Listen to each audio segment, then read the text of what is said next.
Tone Sazonov Tonač, sem pozimi s svojima dvema kolegoma, Alešem Konavarjem, Stanetom Belokom Šraufom, prvič pozimi v, če lahko rečemo, nemogočih snežnih razmerah splezal Čopov steber. Plezali smo 8 dni, se pravi 7-krat, bivakirali, takrat je padlo v 5 dneh približno, tako so rekli meteorologi, nekredarc 2 metra snega v 5 dneh.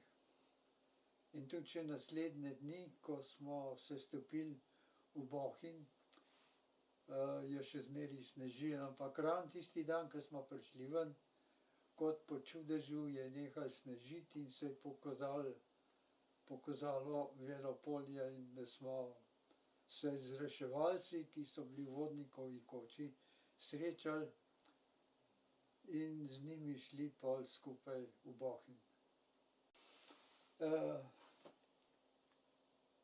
Spomnim se, ko smo z reševalci se stopili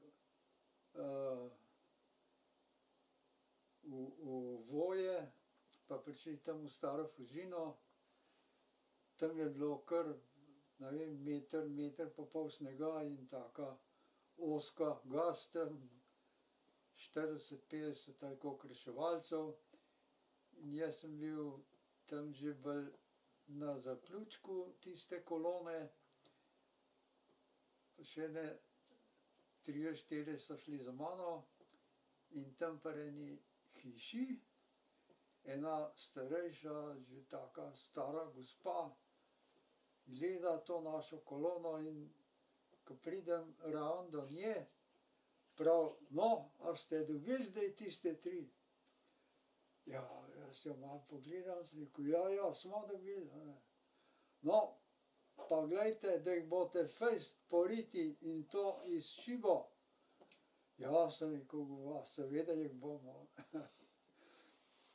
No, to se pravi, tudi med preprostimi ljudmi je ta zgodba kar nekaj odjeknila, a ne.